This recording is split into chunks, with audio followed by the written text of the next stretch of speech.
नमस्ते महाराज जी। महाराज जी, कर्मों की भविष्यवाणी कुछ होती है कि नहीं होती है? कर्मों की कुछ भविष्यवाणी होती है कि नहीं? जैसे कि हाथ देख के बताना या फिर वो कुंडली देख के बताना, तो कर्मों की भविष्यवाणी होती है कि नहीं होती है? हाँ होती, क्यों नहीं होती। पामिश जो होता है आपके पाम को देख करके बता देगा।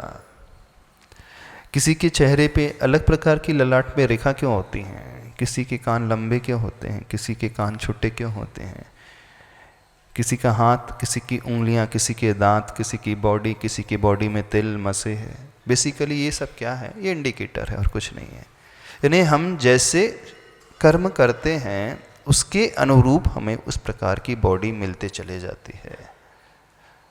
ये एक अलग ज्ञान है, ये अलग कला है। फेस रीडिंग जो होती है, हाथ की रेखाओं देख करके बताना, चेहरे की बनावट को देख करके, बॉडी की बनावट को देख करके बता देना, ये अलग विज्ञान हो गया। होता है, इसमें हम इसे डिनाई नहीं कर सकते, होता है। और ऐसा नहीं कि वो कुछ एक्स्ट्रा ऑर्डिनरी नहीं, जो हमने किया उसी के अनुरूप हमारी बॉडी बनती, उसी के अनुरूप हमारी बॉडी में साइंस अपने आप आते हैं। हाँ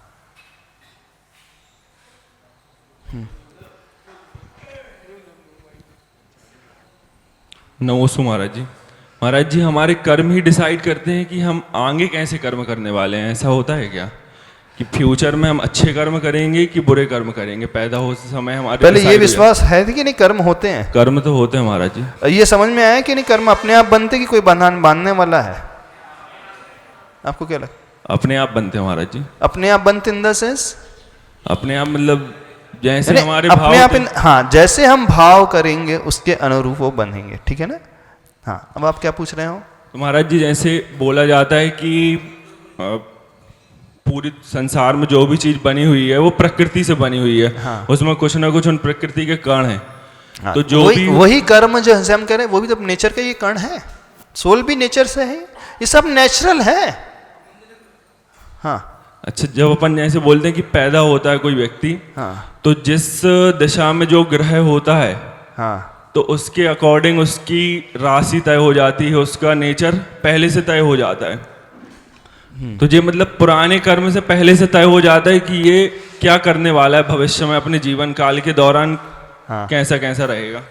देखना, हमने जो एग्जाम्पल दिया था, उस व्यक्ति ने हत्या की थी, पुराना कर्म था उसका मर्डर करने का, तो उससे निर्णित हो गया, ये डिसाइड हो गया कि उसे तो सजा पाना ही है। ये उसके पास्ट कर्म पर था, निर्धारित हो गया। अब लेकिन जेल जाने के बाद बिहेवियर कैसा रखना, ये उसका प्रेजेंट था। सुनना, पास्ट में उसने कत्ल किए थे, हत्याएं की थी, उसका फल पक्का हो गया कि उसे भुगतना ही है। उसे हम नहीं बदल सकते, कोई नहीं बदल सकता। लेकिन जेल जाकर के व्यवहार कैसा बनाना, ये जज निर्धारित नहीं कर सकता। अच्छे से रहना, बुरे से रहना, गुस्से से रहना, चिल्ला करते रहते रहना, सेवा करते हुए रहना, ये आपके प्रेजेंट पे, आपके पुरुषार्थ पर, एक्टिविटी पर आधारित होता है। अब वर्तमान में जैसी जैसी एक्टिविटीज होते जाएंगी, जो जो क्रियाएं होते जाएंगी, जो जो कर्म होते जाएंगे, वही फ्यूचर के रूप में डिपॉजिट होते चले जाएंगे। उसी का नाम भाग्य, उसी का नाम किस्मत होता चला जाए, और कुछ नहीं। लक कहो, किस्मत कहो, भाग्य कहो, और कुछ नहीं। हमारा अतीत में, पास्ट में किया हुआ जो कर्म है वही लक बनकर के आ जाता है।